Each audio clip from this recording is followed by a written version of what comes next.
देखिए हर खबर यहीं पर, सब्सक्राइब कीजिए TV9 भारतवर्ष।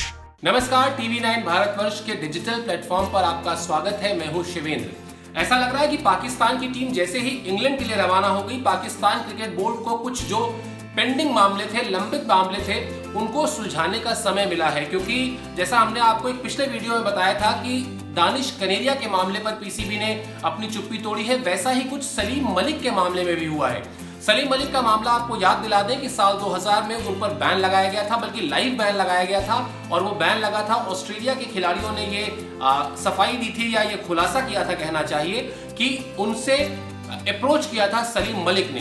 तो उसके बाद जस्टिस कयूम की एक रिपोर्ट थी और जस्टिस कयूम की एक कमेटी थी जिसने रिपोर्ट दी थी, और उसी कमेटी की रिपोर्ट के आधार पर सलीम मलिक को लाइफ बैन किया गया था, जिसमें बाद में उनको लोअर कोर्ट से क्लीन चिट मिल गई थी। अब यहीं से कहानी शुरू होती है। क्लीन चिट मिलने के बाद सलीम मलिक लगातार ये कह रहे थे कि पीसीबी उनको मौका दे कि वो खेल की दुनिया में वापसी कर सके और वो कोचिंग शुरू कर सके, क्योंकि एक लंबे समय से वो क्रिकेट से दूर है और उनके अंदर वो जो क्रिकेट थी उसका सही इस्तेमाल नहीं हो रहा है।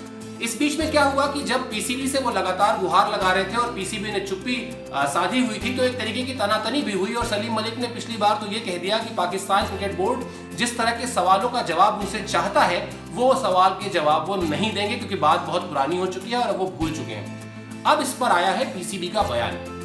पीसीबी ने साफ किया है कि सलीम मलिक दरअसल पूरी की पूरी जो जांच प्रक्रिया है, उन पर जो लाइफ बैन किया गया उसकी जो जांच प्रक्रिया है उसमें सहयोग ही नहीं दे रहे हैं। और अगर वो सहयोग ही नहीं दे रहे हैं तो फिर ये सोचना कि उनको क्लीन चिट मिल जाएगी, ये बहुत ही बड़ी कह सकते हैं नासमझी है। क्योंकि पहले उन्हें आना होगा, बताना होगा कि वो जो साल 2000 के आसपास का पूरा मामला था वो क्या था।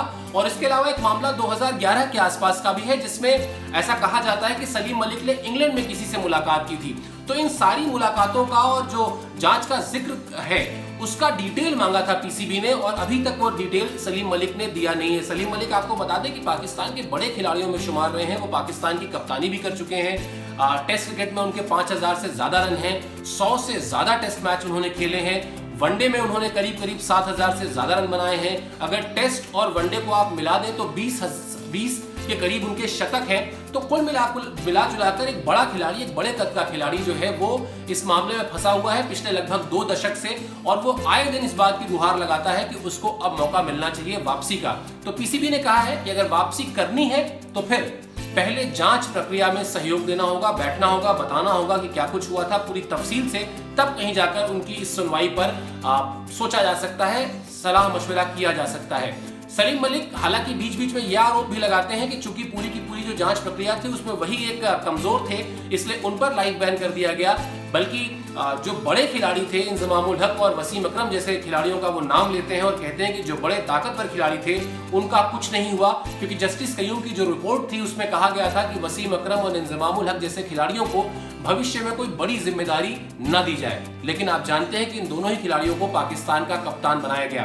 तो कुल मिलाकर जैसा मैंने शुरू में कहा कि पीसीबी के पास थोड़ा सा समय आया है, जब वो जो पेंडिंग मामले हैं उन पर विचार कर रही है, और 2 बड़े मामले जो पाकिस्तान में लगातार सुर्खियों में थे, सलीम मलिक का और दानिश कनेरिया का, उन दोनों मामलों में पाकिस्तान क्रिकेट बोर्ड ने चुप्पी तोड़ी है। लेकिन दोनों ही मामलों में उन्होंने गेंद ओपोनेंट के पाले में डाल दी है। दानिश कनेरिया के मामले में कहा है कि अगर माफी चाहिए तो पीसीबी से संपर्क करें, और सलीम मलिक के मामले में कहा है कि अगर माफी चाहिए तो डिटेल्स दें, बिना डिटेल्स के कुछ भी नहीं हो सकता। परवाह देश की, सोमवार से शुक्रवार रात 10 बजे TV9 भारतवर्ष पर।